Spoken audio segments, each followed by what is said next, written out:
السلام علیکم ناظرین، آپ دیکھ رہے ہیں اسٹرونامیکل ریسرچ اور میں ہوں شاکر۔ چونکہ ہم جانتے ہیں کہ ہمارا وطن ڈوب چکا ہے تو مجھے آواز بلند کرنی پڑی، معذرت کے ساتھ کہ جو بات پہلی کرنی چاہیے تھی وہ میں اب کر رہا ہوں کہ میرا وطن ڈوب چکا ہے، میری زمین نہیں رہی، میرے اپنے اب نہیں رہے۔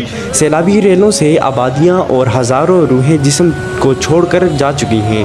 جس ملک میں انسان جانوروں سے بھی بدتر موت مارے گئے، وہاں مرنے والے جانوروں کی تو کوئی گنتی ہی نہیں۔ تباہ فصلوں پر کھڑے کاشتکار اپنی تباہی کا ماتم منا رہے ہیں۔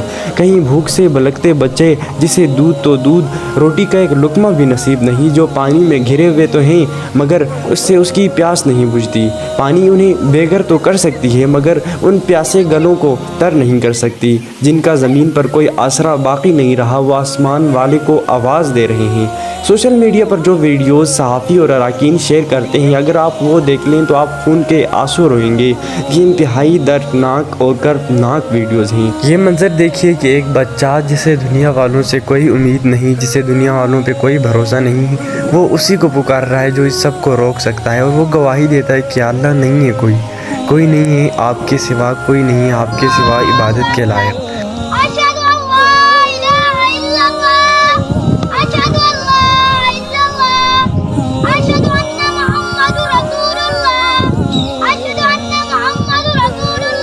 جب پانی اترتا ہے تو کیچڑ میں مٹی سے لتڑے ہوئے بچے نظر آتے ہیں۔ ایک بچہ جسے مٹی کے اندر دیکھا گیا اور غور کرنے پر پتہ لگا کہ اس بچے کی سانسیں ابھی بھی چل رہی تھی، مگر اس کی ماں پتہ نہیں کہاں ڈوب گئی ہوگی۔ ہاتھ کسی کے خالی نہیں، کسی نے پالنگ پر جمع پوشی اٹھائی ہوئی ہے تو کسی نے لاشیں اٹھائی ہوئی ہیں، لیکن دفنانے کے لیے خشک زمین میسر نہیں۔ کوئی سیلاب سے بچنے کے لیے درختوں پر چڑھتے تو کوئی جھوپڑیوں کی بچی کچی لکڑیوں کو بستر بنا لیتے۔ پہننے کے کپڑے نہیں ہوتے، اپنے جسم کو شاپر سے ڈھانپ لیتے۔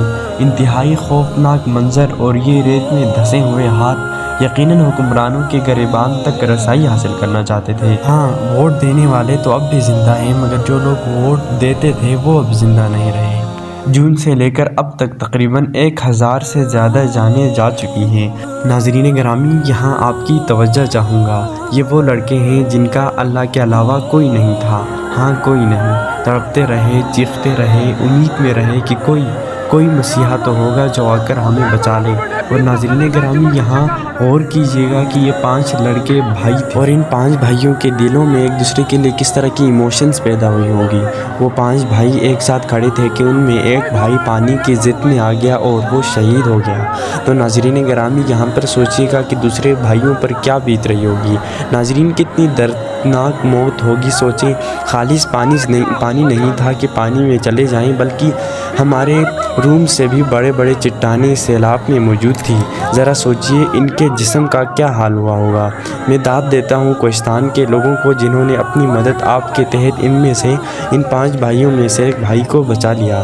ناظرین، اب ذرا نوٹ کریں، ذرا امیجن کریں، یہاں پر اگر مریم نواز ہوتی، نہیں سیلاب کے درمیان میں نہ پھنسی ہوتی، بلکہ وہ سیلاب سے 50 کلومیٹر 100 کلومیٹر دور بھی ہوتی، تب بھی ان کے لیے 4-5 ہیلی کاپٹرز جاتے اور ان کو لے آتے۔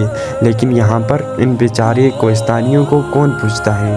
ووٹ مانگنے تو آ جاتے ہیں، مگر ووٹ دینے کے بعد ان کا ساتھ نہیں دیا جاتا۔ ناظرین گرامی، یہ ساری تباہی جو ہم نے دیکھی، اگر کسی اور ملک میں ہوتی تو اب تک کیا سے کیا ہوتا گیا۔ ساری دنیا کی نظریں اس ملک پر پڑی ہوتی، لیکن ہمارے ملک پاکستان، ہمارے ملک میں ہمارے وزیر اعظم کو اپنی کرسی کی فکر ہے، اور ہمارے جناب عمران خان صاحب جلسوں کو ترجیح دے رہے ہیں۔ آپ لوگ یہ نہیں سوچتے کہ یہ ووٹرز ہی مر گئے تو آپ کو ووٹ کون دے گا؟ اس ظلم کی داستان کو جتنا لمبا کیا جائے یہ ہو سکتی ہے، مگر آخر میں کچھ ہی ورڈز کہوں گا۔ Kohistani peoples want their rights.